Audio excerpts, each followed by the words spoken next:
ছোটো ছোটো সোনামণিরা, তোমরা সবাই কেমন আছো? তো আবারও আমি এসে গেছি তোমাদের স্বরবর্ণ দিয়ে বাক্য তৈরি।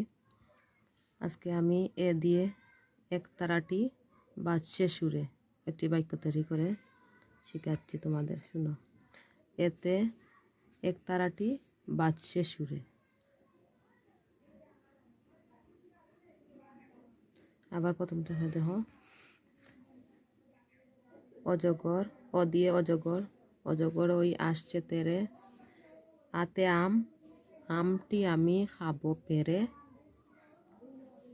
রসইতে ইঁদুর, ইঁদুর ছানা বয়ে মরে, দীর্ঘইতে ঈগল, ঈগল পাখি শিকার ধরে, রসৌতে উট, উট চলেছে মরুর দেশে, দীর্ঘউতে উষা, উষা আসে রাঙ্গা বেশে, ঋতে ঋষি, ঋষি মশাই বসেন দেনে, এতে একতারা, একতারাটি বাজছে সুরে।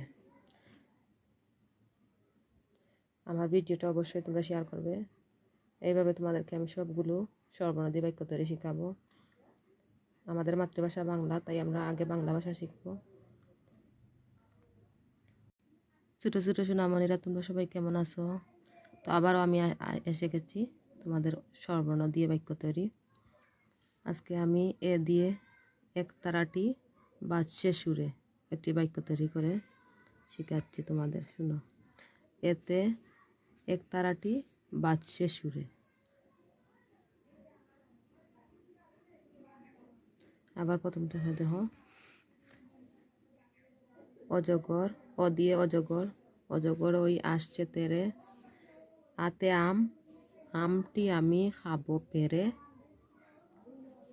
রসইতে ইঁদুর, ইঁদুর ছানা বয়ে মরে, দীর্ঘইতে ঈগল, ঈগল পাখি শিকার ধরে, রসৌতে উট, উট চলেছে মরুর দেশে, দীর্ঘউতে উষা, উষা আসে রাঙ্গা বেশে, ঋতে ঋষি, ঋষি মশাই বসেন দেনে, এতে একতারা, একতারাটি বাজছে সুরে। আমার ভিডিওটা অবশ্যই তোমরা শেয়ার করবে। এইভাবে তোমাদেরকে আমি সবগুলো স্বরবর্ণ দিয়ে বাক্য তৈরি শেখাবো। আমাদের মাতৃভাষা বাংলা, তাই আমরা আগে বাংলা ভাষা শিখব।